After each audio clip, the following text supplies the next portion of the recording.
We are just about to start our climb to the Bahrot Hills, which is going to take about 2.5 to 3 hours. In the background you can see the first range of hills that we are about to climb.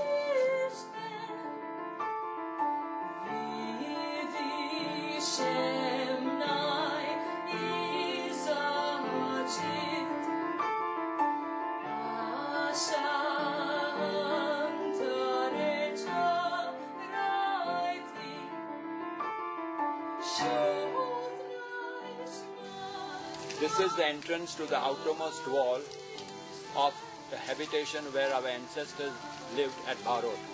It is about 150 meters away from the caves. The wall extends to the left as well as to the right, and as you can see, it has totally collapsed today.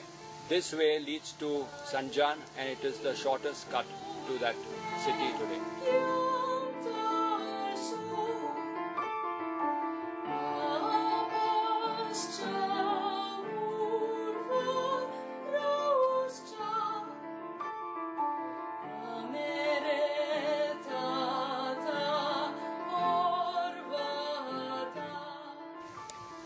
History informs us that at the end of the 14th century, Sultan Muhammad Begda of Ahmedabad attacked the Portuguese.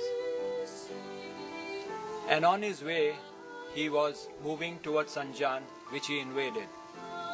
The Hindu ruler asked the Zoroastrians to help out, and one Ardeshir collected 1400 Zoroastrians to help in this battle.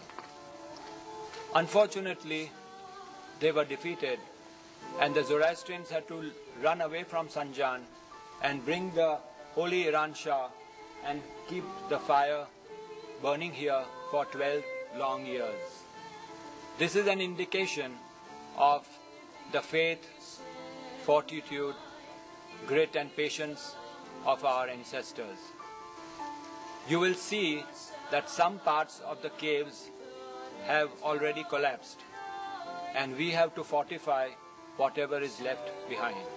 As you will see, this whole thing has cracked and come down.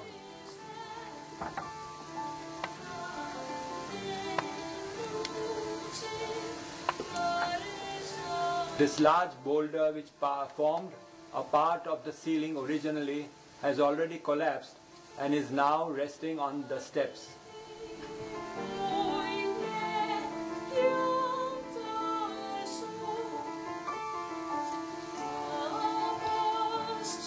Here is a small cave which is full of debris, and the entrance to it is also blocked with large stones.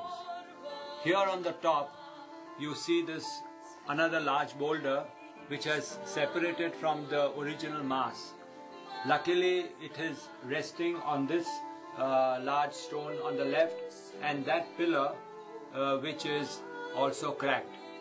So in order to save this part of the cave, we would have to fortify it with appropriate pillars. Here is the same boulder that you see from the other corner of the cave, resting precariously on two sides. I better leave now. As you can see, these three stubs of the pillars are all that are left, and these pillars were supporting the original ceiling of this cave, which has also collapsed.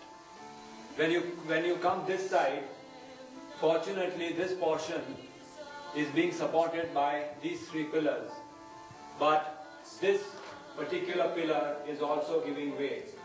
So this portion would have to be fortified for the future.